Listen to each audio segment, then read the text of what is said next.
Olá, gente. Olha eu, Daiana da Silva da Paixão, mais um podcast. Esse podcast revolucionário de mulheres da diversidade e de muita competência e sabedoria. Minha parceira Rita Brandão não vai poder se fazer presente hoje. Questões de uma mulher 360 graus, questões pessoais e profissionais. Mas no próximo episódio ela estará aqui conosco. Gente, hoje esse podcast Propósito, Essência, tem convidadas de excelência, né? Mulheres que vêm de uma base fortificante, de uma base que eleva, né? E com muita coragem e determinação. Hoje, Olívia Santana, deputada estadual, uma das vozes potentes aqui na Bahia, eu posso dizer do Brasil e do mundo, porque ela eleva com a sua voz, com a sua coragem outras mulheres, além dela mesma, mas as mulheres à sua volta e que acompanham o seu trabalho. Ela vem trabalhando na linha pela igualdade racial e a participação feminina na política e a defesa das mulheres. E hoje a Olívia vai tratar de temas, eu coloquei assim no card, mulheres de uma forma geral, mas ela vai trazer os desafios, os avanços, a força de ocupar esses espaços que outrora ou ainda, né, ainda é masculinizado, a norma imperante da sociedade masculina, mas que nós, as mulheres, estamos ocupando e não somente ocupando, mas abrindo caminhos, oportunizando para que as mulheres percebam que podem sim estar onde ela desejar, a partir de toda uma essência de conhecimento e sabedoria, de saber entrar, saber sair, de saber se posicionar com qualidade, com assertividade, e é isso que o cenário cada vez mais requer. Mas a gente vê as questões que ainda são colocadas, mas não paramos jamais. E teremos a doutora Lúcia Rosa, que é advogada, mentora, e ela vai trazer um tema que traz as questões da autenticidade feminina, a questão da identidade, o sucesso de ensinar, mas acima de tudo, o outro, mais a si mesmo. Esse sucesso, sabe que a todo momento o sucesso é assim, de uma hora para outra? Né? Uma certa vez um aluno me perguntou, professora, como é que eu consigo sucesso imediato? Eu disse, meu amor, você tem que batalhar muito, viver o processo, sentir esse processo e com muita fórmula da sabedoria, saber desbravar esse universo cada vez mais inquietante, meus amores. Cada vez mais que você vence um desafio, entre aspas, e tem outro ali pela frente. E com toda a delicadeza, com poder de voz, você vai caminhando. E aqui na nossa bancada, Olívia Santana, essa deputada, essa mulher negra, professora, gente militante, eu tenho muito orgulho, porque a gente tem que se sentir orgulhosa, nós mulheres, de ter uma mulher nesse cenário e uma mulher de voz. Uma mulher de voz potente. E é uma voz que transforma, gente, o cenário em tudo que ela adentra. E ela se propõe porque ela tem posicionamento. Olívia Santana, gente, que prazer tê-la aqui. Muito obrigada. E queremos saber, as pessoas já têm um paliativo de quem é Olívia Santana, mas queremos ouvir da própria. Olívia Santana, quem é? Bom, Daiana, em primeiro lugar, eu quero te agradecer pelo convite para que eu pudesse estar aqui neste mês da consciência negra, conversando com você. E eu quero dizer que a minha história é pública. Minha história é de uma menina negra e que nasce na favela, né, na invasão de Ondina. Hoje a gente chama de ocupação, mas na época era chamado de invasão. E fui para a Boca do Rio, né? E nós fomos jogados na Boca do Rio naquele momento, sem nenhuma infraestrutura. E eu sobrevivi à miséria, à pobreza, né? No tempo que nós fomos para a Boca do Rio. Era o ACM, né? O original. Ele que era o prefeito de Salvador. E fizeram uma mudança radical na Ondina, né? Que virou um bairro nobre, dos principais bairros nobres da nossa cidade. Enquanto que as pessoas que moravam ali, nas palafitas, foram jogadas na Boca do Rio com papelão, com madeira, não é? Procuraram fazer suas casas completamente improvisadas, sem nenhum sistema de esgotamento sanitário, sem iluminação pública. Então, foi o povoamento daquela região da Boca do Rio, esse bairro que a gente conhece hoje, foi feito de uma canetada, não é? Sem nenhuma infraestrutura que conseguisse dar conta daquela população que passava a viver ali. Por isso que hoje é tão importante, e eu estou assim rouca porque eu estava no 20 de novembro, foi pesado, uma grande programação. Então, voltando a essa questão, quanto que é importante, não é, ter programas como Minha Casa Minha Vida, Sim. de habitação digna, popular, mas digna. É bem diferente do que nós tínhamos no passado. Não tínhamos Bolsa Família, não tínhamos Minha Casa Minha Vida, nenhuma política habitacional decente para garantir a sobrevivência das pessoas. Então, hoje eu prezo muito esses programas sociais. Foi um salto de vida que eu tive com muita luta e com muita aposta também na educação, porque eu trabalho desde os 14 anos. Eu fui faxineira da escolinha Universo do Guri, na Pituba, da escolinha Catavento, também na Pituba. Mas eu nunca parei de estudar. Estudei no Euríclides de Matos, no Manuel Devoto, no Alfredo Magalhães primeiro, né? E concluí meu ensino médio no Manuel Devoto. E fui para a UFBA. Então, quando eu passei no vestibular, foi a chave que girou completamente a minha história de vida. Tudo que eu sou hoje diz respeito ao momento em que eu tomei a decisão de não parar de estudar, de conseguir entrar na universidade, e ali outro mundo se abriu para a minha vida. E é por isso que eu sempre aconselho a meninada, principalmente os meninos pretos, pobres, das periferias, que não desistam, não evadam da escola, não pode evadir, tem que insistir.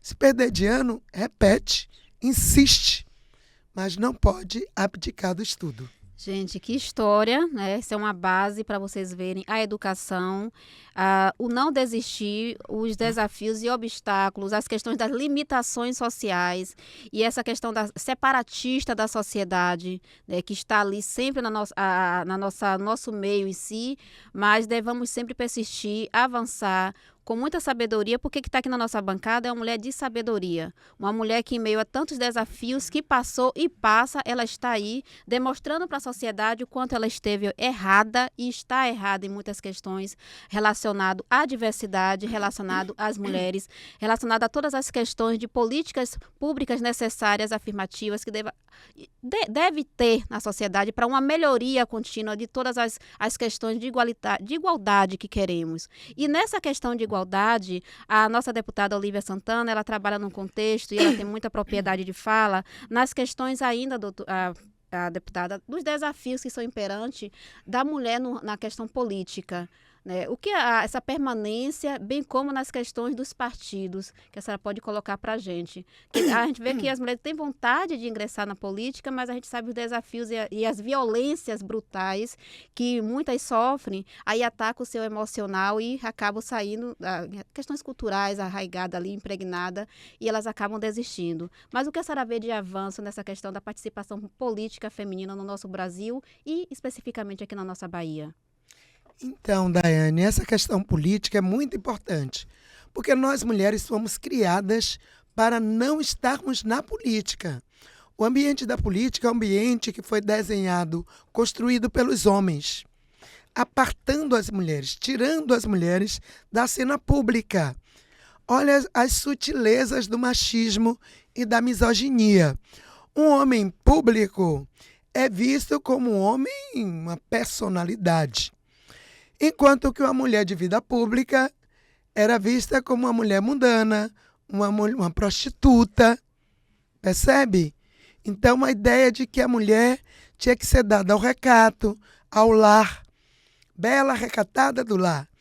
E no caso das mulheres pretas, era toda a construção feita sobre a nossa imagem é de que nós só servíamos para o trabalho. E o trabalho brutal, braçal, e não o trabalho intelectual, não a tomada de decisão sobre a vida coletiva em sociedade. A nossa presença na política é uma ruptura.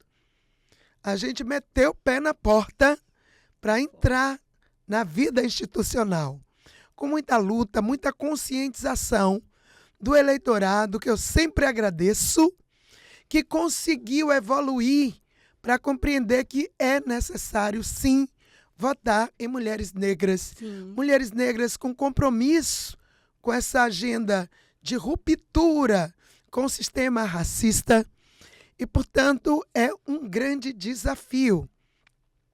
Na eleição passada, as mulheres, na verdade,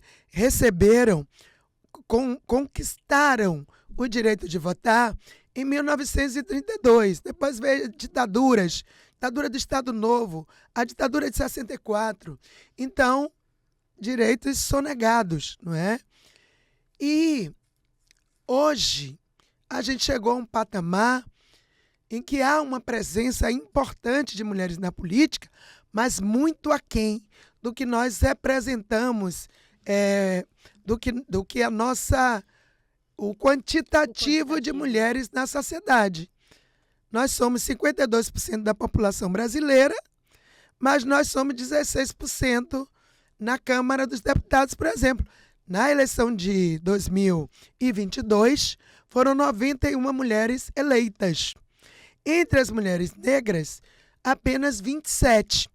Das 27, ainda há mulheres que não são mulheres negras, mas que se autodeclararam pardas para acessar, burlar a regra de acesso ao fundo eleitoral. Porque agora a lei eleitoral obriga, como um incentivo, para que os partidos coloquem candidaturas negras e parte do fundo eleitoral vai para essas candidaturas, obrigatoriamente. Então, o que é que fez muitas pessoas que antes se autodeclaravam brancas, passaram a se autodeclarar pardas, mudaram de cor para aquilo que a gente chama de afroconveniência.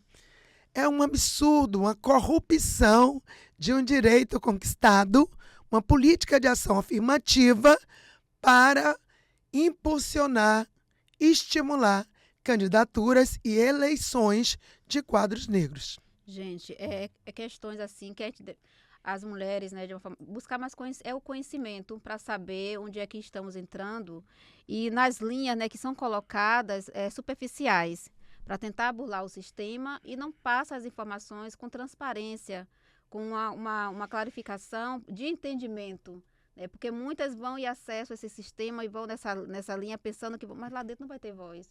É somente para ter um quantitativo, para atender um sistema. E quando a deputada ela traz essa questão dessa linha informacional, aí a gente se coloca nas questões das estruturas que precisam ainda serem dialogadas e as barreiras que são imperantes para as questões da mulher negra, especificamente, quando a gente busca uma rede de apoio. E essa rede de apoio, de que forma funciona? O que a senhora vê que está acontecendo, que a gente pode acessar e que a gente vai ter uma linha, uma saída ali? Olha, Daiana, a rede de apoio que nós temos, o movimento fala assim, é nós por nós. É nós por nós. Né? Nós temos uma rede de organizações do movimento negro. É uma luta coletiva. Eu acabei de fazer uma audiência pública para mulheres negras rumo a Brasília. Sim. Porque nós vamos para Brasília fazer uma grande marcha por políticas públicas para as mulheres negras, né? Enfrentamento ao racismo, ao ao machismo, à misoginia e em defesa de direitos, pelo bem viver. E lá estavam mulheres que perderam seus filhos. A mãe de Kaique estava nessa audiência, né? Familiares de Ana Luísa. E teve assim um depoimento muito importante. A mãe de Kaique, o menino que foi morto no bairro de São Marcos, ela se agarrou a essa experiência que ela não conhecia, de ver tantas mulheres negras reunidas, uma dando apoio à outra. Mulheres negras catadoras de material reciclado, trabalhadoras domésticas, não é? Operárias de construção civil, desempregadas. Estava lá também companheiras, enfermeiras, não é? Das mais variadas ativistas. E todo mundo se acolhendo, se apoiando, uma dando força para a outra.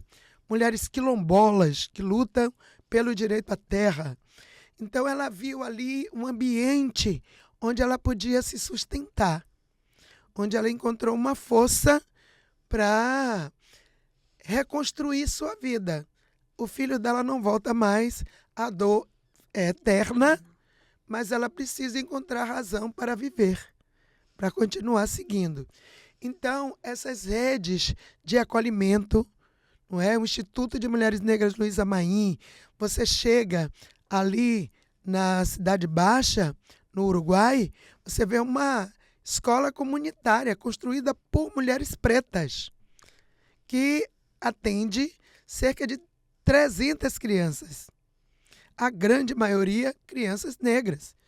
Os terreiros de candomblé são redes de apoio contra a intolerância religiosa, ressignificando as nossas raízes, a nossa ancestralidade, mostrando que a demonização do candomblé é fruto de um sistema racista. E quando você conhece a religião, você vê que não é nada daquilo. Então, são muitas as camadas que o racismo nos impõe. E elas vão sendo desmanteladas, uma por uma, a partir da consciência política e da militância que transforma. Isso é fundamental. Quando a senhora traz essa questão do racismo, né, das questões que o Estado precisa estar realizando, de todos esses faróis de movimentos, o que é necessário ainda para o Estado para estar combatendo o racismo em termos de orçamento e dando continuidade nos serviços, bem como nas questões atreladas à educação, tecnologia e o empreendedorismo feminino negro? Então, Dayana, uma das coisas que é o grande desafio do momento é a aprovação da PEC 27. Essa PEC, ela cria o Fundo Nacional de Reparação, porque não há política antirracista sem financiamento. O racismo rouba o bolso da população negra. As mulheres negras ganham cerca de 47% a menos que os homens brancos neste país. A força de trabalho da mulher negra é a mais precarizada, é a base da pirâmide. Então, nós precisamos ter políticas que invistam. Você vê hoje, é uma grande conquista do movimento negro conseguir abrir a tela da TV para a gente se apresentar. Hoje você vê uma série de artistas negros nas novelas. Entretanto, quando você compara os salários desses artistas negros com o salário dos artistas brancos, os contratos dos artistas brancos eram superiores aos contratos dos artistas negros. Então, tudo bem, vocês entram na tela, mas vão entrar com a mão de obra também menos valorizada. Entende? Em todas as áreas. Você é uma jornalista, você sabe muito bem o que eu estou falando. Assim, a gente vê, a gente caminha num cenário, a gente busca conhecimento, a gente busca certificações, a gente busca posicionamento em si, mas ainda requer toda essa tanto a nossa valoração, né, enquanto indivíduo, enquanto profissional, mas a outra parte em si que não reconhece a nossa competência só por sermos negras, né, só por viemos de determinada classe social. Então eu conheço mulheres e vivo e convivo com mulheres em que elas estão em instâncias que ela para galgar um determinado cargo, você é negra, você veio de um bairro X ou você veio de uma escola X, então você perdeu essa oportunidade até de progressão na carreira, até de promoção na carreira, né? Então, é muito trabalho, é muito enfrentamento, agora um enfrentamento sábio, né? E a pessoa que está aqui à frente, ela tem essa sabedoria, né? E ela tem esse entendimento do que está acontecendo e o que ainda precisa levar à frente de discussões e de uma aceitação e um respeito e consciência da sociedade, né? Em relação a todo esse tratamento de igualdade, né? De equidade em todas as formas. Então, as questões do que está acontecendo, de um valorizar um perfil em detrimento do outro, nunca coube e nunca caberá a gente em razão disso, né? E quando ela traz todos esses pontuar, né, a gente fica ainda abismada que em pleno século XXI está acontecendo, né? E com pessoas que se diz assim de um letramento, né? E de determinadas esferas que é assim, é inacreditável. E nesse patamar, deputada, aí nessa sua visão, no papel em si, o que as faculdades, né, as universidades em si, as lideranças podem estar fazendo para que esse cenário possa mudar, né? Porque a gente discute tanto, tem tantos debates aí e a gente vive nessa senescência, nesse regresso, né? Não tá, a gente fica até desanimada, mas não é para desanimar, temos que persistir. Mas já tem aquele desânimo interno, né? Que a gente batalha tanto e ainda há esse machismo, ainda há esse racismo que não cabe mais em todas as linhas, né? De gênero, gente, pelo amor de Deus, né? Então não cabe mais, né? A gente que sente na pele, a gente que sente, né, que somos negras, a gente vai nas instâncias, os olhares, né, por uma unha, por um formato de nariz, pelo formato do cabelo, a gente vê os olhares. A nossa cor, o peso da cor na sociedade. Então, as universidades, as lideranças, né, o que elas podem estar fazendo cada vez mais para sanar, entre aspas, a gente não sabe que não vai acabar, né? Sim. Mas pelo menos ter uma discussão mais apurada, mais aprofundada, principalmente para os jovens, né? Ali começar na base da mentalidade das pessoas, a mentalidade, consciência, abertura, né? O que elas podem estar fazendo? Primeiro, todas as instituições precisam fazer algo. O racismo, ele é institucionalizado. E para ele ser desconstruído, as instituições precisam tomar medidas concretas, objetivas. As universidades precisam adotar um currículo antirracista. Precisam assumir a atitude de educar as novas gerações para uma outra perspectiva de sociedade. Você educa para. Você tem um horizonte. E o horizonte tem que ser a igualdade. A eliminação do racismo, do machismo das nossas vidas. Só assim nós teremos condição de construir um novo roteiro. Um roteiro de igualdade, que tem que ser perseguida como um propósito da existência humana. Nós não podemos, fora disso não há salvação. A gente não pode continuar enxugando gelo. Eu não tenho nem o direito de desanimar, de desistir muito menos. Porque lutar, eu costumo dizer, a luta para uma mulher negra, para um homem negro, não é uma opção, não é uma escolha. É um imperativo da nossa existência. Se você existe numa sociedade racista, é uma necessidade cotidiana de todos os dias que você lute para você sobreviver a essa estrutura. Só que a gente quer mais do que sobreviver. A gente quer viver plenamente, com dignidade, com respeito, com acesso às oportunidades que precisam ser para todas, todos e todes.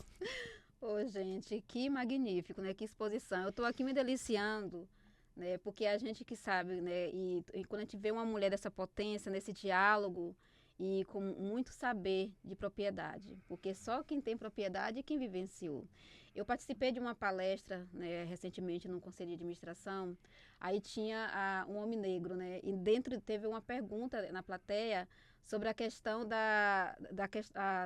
de um estudo específico para como a pessoa negra se sente e da sensibilização.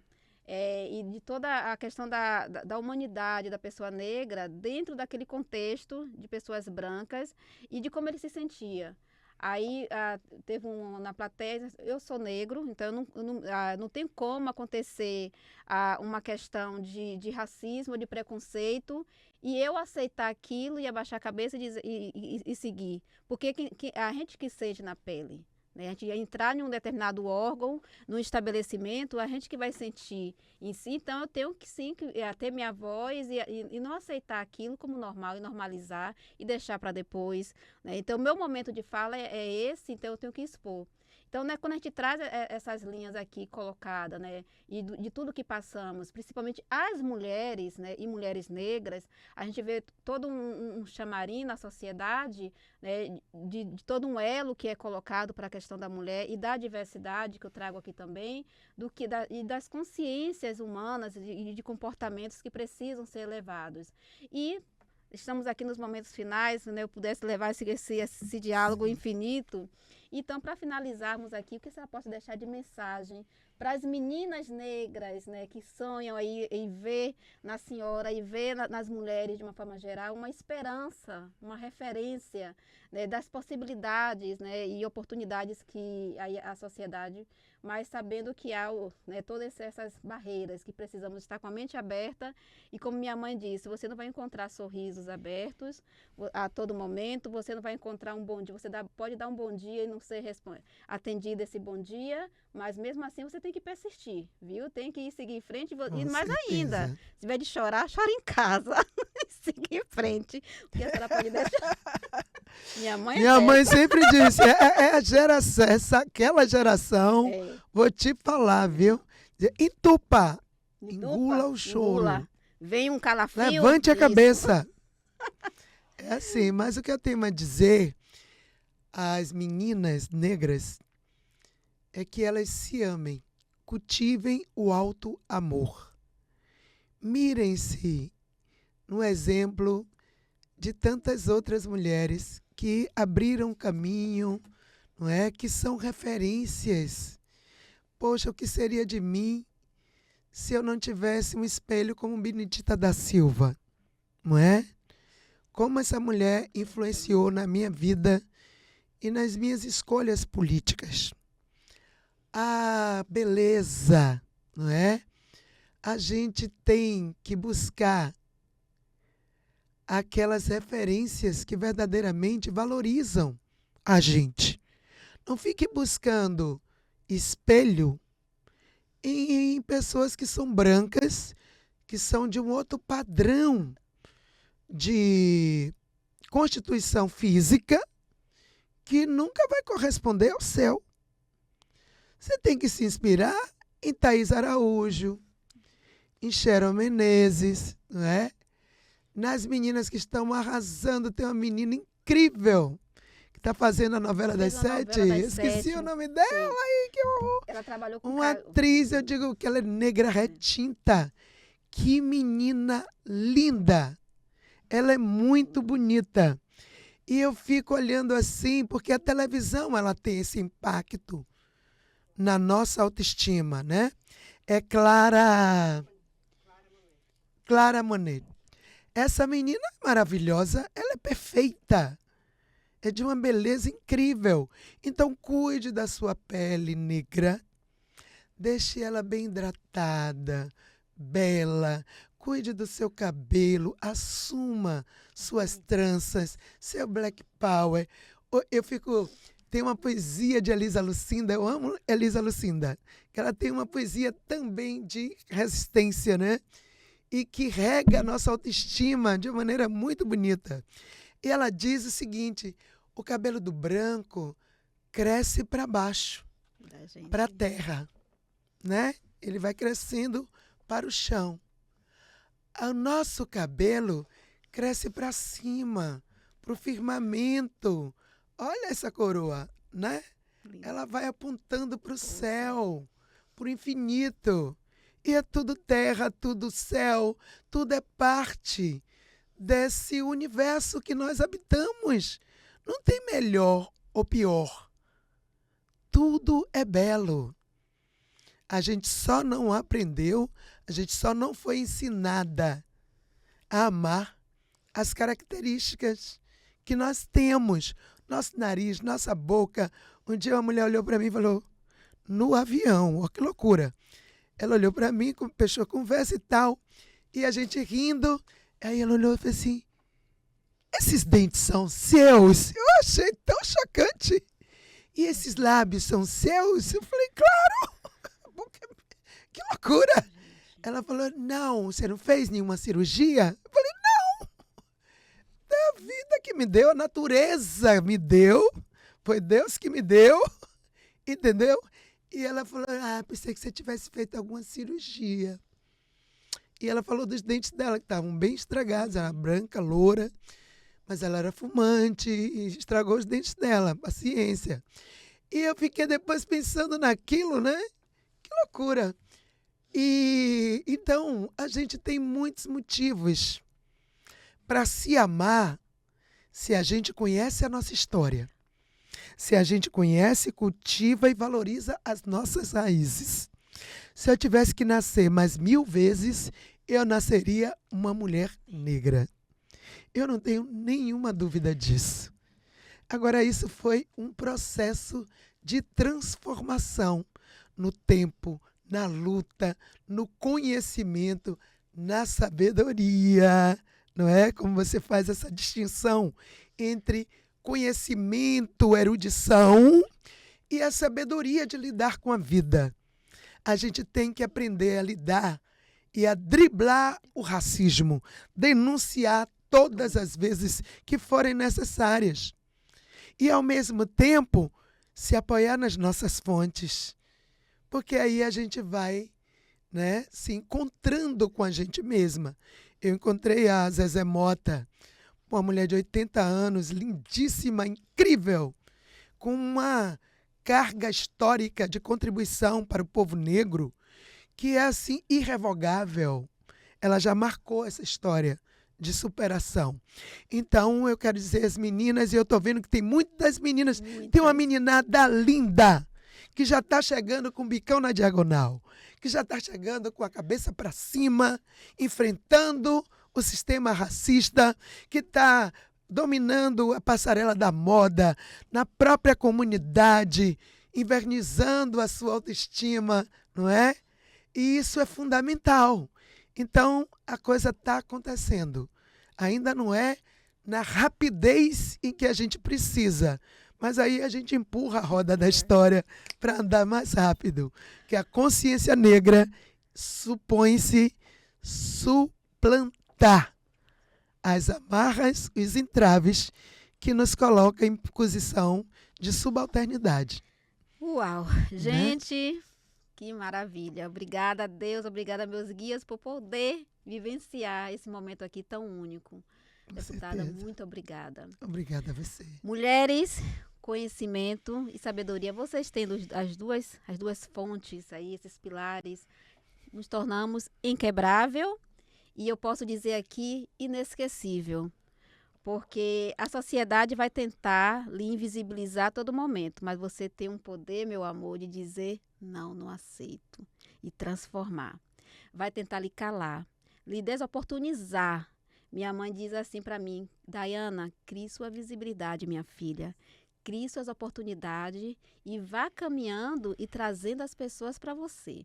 Vá caminhando com verdade, mas busque o conhecimento e busque nesse conhecimento, nesse seu caminhar de altos e baixos, de troncos e barrancos, de muitas violências, gente, que sofremos, só nós sabemos as violências brutais de palavras, de gestos, de todos os tipos, mas estamos aqui e vamos caminhando e vamos abrindo, dando oportunidade nessas redes.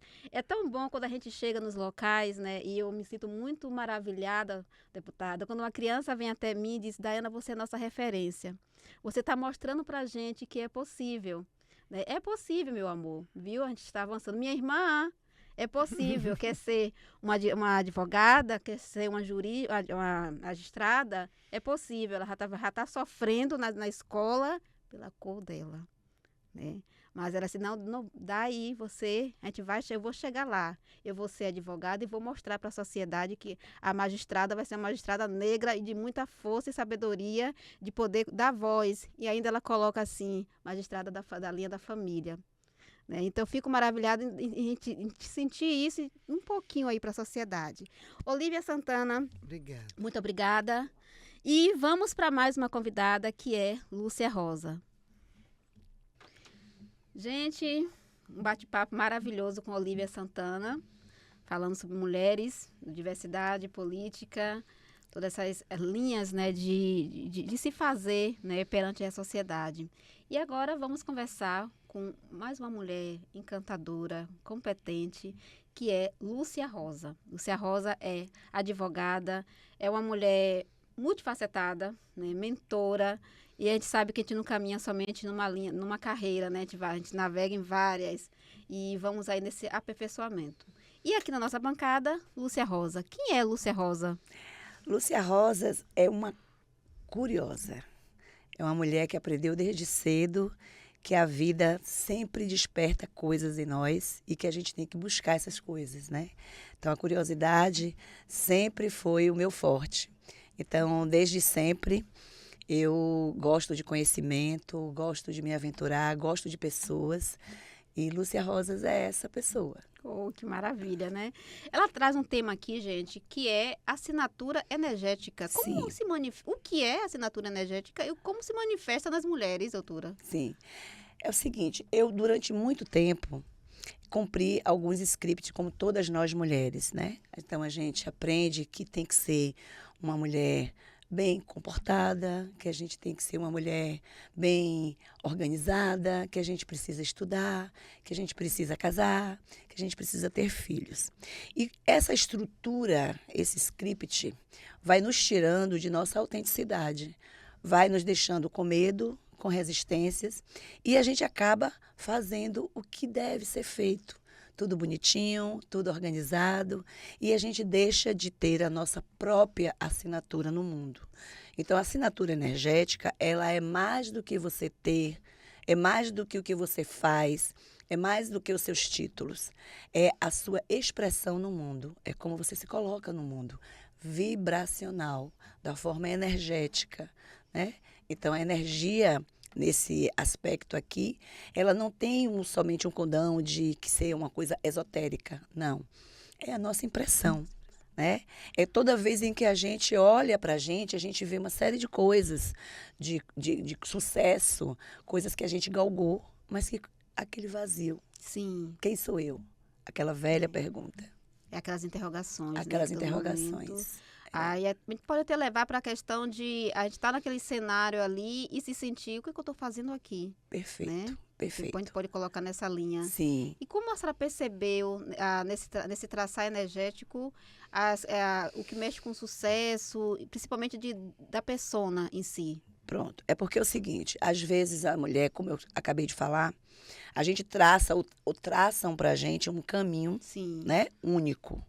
E nós não temos um caminho único. Eu sempre digo assim, a gente não tem uma trilha única. A gente tem várias trilhas. E a gente é sempre levada a ter uma trilha bem determinada, né? Começo, meio e fim. E o que eu percebi é que muitas mulheres, mesmo conquistando tudo que foi dado para ela e permitido conquistar, porque a gente às vezes quer mais e não pode, né? A gente às vezes tenta fazer determinadas coisas que estão fora desse padrão e não nos é permitido. Então o que é que eu observei? Eu observei que mesmo tendo sucesso no trabalho, conquistando títulos, né? Por exemplo, eu fiz mestrado, doutorado, né? Sou terapeuta sistêmica também. Então, é mais do que ser uma advogada. É mais do que ser uma profissional que precisou se enquadrar nesse universo que é o judiciário. E eu acabei dizendo assim, não é por aí que eu quero. Eu quero outras coisas. E é isso que eu trago para as mulheres que, como eu, de fato, não conseguem ter esse, digamos assim, essa expressão na vida, né? Quando a gente fala dessas expressões na vida, né, a senhora como advogada, né, mentora e toda essa percepção, a gente percebe que estamos caminhando numa carreira e a gente vive nanocertificados, tecnologias, mil e uma funcionalidade. Qual o momento a gente vê que a gente está desconectada do nosso eu, da nossa essência? Quando você está rindo do que você não quer rir. Quando você está saindo de uma roda e dizendo assim, por que eu estou aqui? Quando você sai de uma festa e sente aquele vazio de que você não estava plena. Quando você se sente exausta mesmo tendo dormido 8 horas. Quando você já leu todos os livros, já fez terapia e você não consegue dizer que, bom, eu estou plena. Então é nessa hora que você está se percebendo desconectada. E aí, Daiana, o que a gente percebe é que existem mulheres que já estão assim, já conquistaram tudo e falam, bom, eu vou me aposentar. Eu já estou no final da vida, eu vou me aposentar. Como se a vida, esse final da vida, como se a vida tivesse final. E a verdade, a vida tem vida e não vida, né? Então, a gente está vivendo plenamente até os últimos dias da nossa vida. Então, às vezes, a mulher se sente tão desconectada porque ela acha que só aquele script é que valia, era a vida. Então, eu cumpri o script e a folha acabou do script. E agora? É esse vazio aí, quando você não desenvolve a sua assinatura energética. O script acaba, você conquistou tudo que você queria, você casou, teve filhos, profissão, tudo, e a página acabou. E agora? Como é que você vai escrever a próxima página? Porque a vida continua. Sim. Não existe fim de vida. Existe vida e não vida. Quer dizer, não, vida nesse plano, né? Sim. Existe vida e não vida neste plano. Então é isso. A questão toda é essa. Eu estou me sentindo desconectada quando eu já terminei a página do script. E não tem mais nada. A sociedade vai querer fazer essa questão dessa ausência do nosso eu, né? Dessa nossa identidade em si.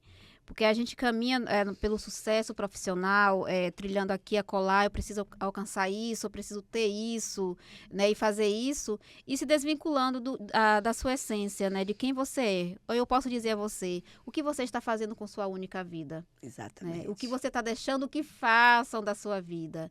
E nesse deixando que façam, como é que a gente consegue não deixar essa linha se afastar, né, trilhando pela a nossa fortificação de ser autêntica. Sim. Né? A gente tem que ser firme, a gente tem que ter o nosso profissional em si, mas a nossa autenticidade, que chega nesse meio ali, a gente começa a ver aquelas várias partículas mais espalhadas. Sim. E a gente, num determinado momento, para a gente se encontrar. Sim, sim. Como é que a gente... Parece meio louco, mas a gente acaba se conformando em um lugar, em um sofrimento inconsciente nesse sentido. Então, a gente tem medo do desconhecido, porque à medida em que a gente entra em contato com esse desconhecido, que foi algo que a gente deixou lá atrás, de nossa essência, de nossa caminhada, de nossa jornada, a gente acha que vai sofrer mais. Então, a gente prefere esse sofrimento assim, inconsciente, porque a consciência vai nos trazer uma tomada de decisão. A gente vai ter que tomar decisões e essas tomadas de decisão a gente vai deixar muita coisa para trás, muitas pessoas. Então, o que a gente observa, por exemplo, as mulheres que estão em um relacionamento tóxico, que a gente fala muito de relacionamento tóxico, saia desse relacionamento tóxico. A questão é essa. Ela tem medo do desconhecido, porque o tóxico é conhecido. Então, ela se conforma, ela se acomoda naquele relacionamento, porque ela aprendeu uma coisa que eu chamo assim, de abandono aprendido. O que seria um abandono aprendido dessa mulher? É aquela mulher que ela, desde pequena, ela tinha que ser forte, ela tinha que ser a melhor, ela tinha que fazer tudo e mais um pouco do que os meninos, por exemplo, da própria família. E ela foi aprendendo a não tomar, digamos assim, a não pedir ajuda, a não ter, não se mostrar vulnerável. Então ela tinha que ser forte. E a gente vai carregando isso, vai carregando, vai carregando. E aí, como a gente pode, por exemplo, a partir dessa consciência, realmente entrar em contato com esse desconhecido que, na verdade, a gente abandonou. A gente deixou lá atrás. E aí a gente assumir a nossa assinatura energética, a nossa expressão no mundo. Se eu gosto de verde, é porque eu gosto de verde, né? E o mais cruel é que, às vezes, a mulher, ela olha para outra mulher, ela admira até o que aquela mulher conquistou, mas não como inspiração. Às vezes ela se compara com essa mulher. E aí essa comparação traz mais sofrimento, né? Porque tem 2 níveis. O nível de que eu estou olhando para o que ela conquistou de objetivo, né? De conquistas materiais, de conquistas profissionais. E também eu estou olhando para um outro nível que essa mulher, por ela às vezes ter conquistado isso tudo e também a sua assinatura, ela tem algo que me incomoda. Então eu olho para outra mulher e não vejo como inspiração. Quando eu, de fato, me comparo, Sim. eu sinto meio um desconforto, porque Sim. ela realmente é uma pessoa que está mais autêntica nesse mundo. Gente, Lúcia, é um conhecimento e é algo que a sociedade, a população assim, precisa, né, desse processo de repensar repensar a sua vida, os seus traços comportamentais, o que você está fazendo consigo e com os outros. Lúcia, suas redes sociais, né, para lhe encontrar, né, as pessoas sinalizar um atendimento, uma observação, enfim. Bom, @Lúcia Rosas Mentora, tá? E eu estou lançando agora uma mentoria chamada Traço Único, que é uma mentoria onde a gente vai realmente reconhecer essa assinatura energética, construir uma assinatura para que essa mulher tenha leveza, criatividade e possa estar no mundo de forma mais firme. Vai acontecer quando, Lúcia? Vai começar no início de... Dezembro? Não, no início de janeiro. Janeiro, né? Na verdade, as inscrições elas já vão estar agora. Sim. Hoje elas vão entrar para pré-inscrição. Então, quem estiver interessada, no seu Instagram. No meu Instagram. Perfeito.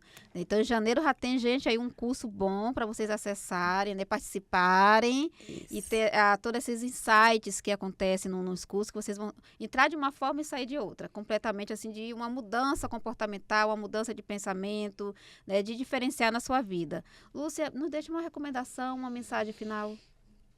Bom, eu digo para todas as mulheres que olhem para si mesmas, né? E não tenham medo, porque eu acho que quando você assume seu lugar no mundo, tá mais para a coragem do que para um grande evento. Você não precisa fazer um grande evento para deixar sua marca no mundo, porque você já é um grande evento.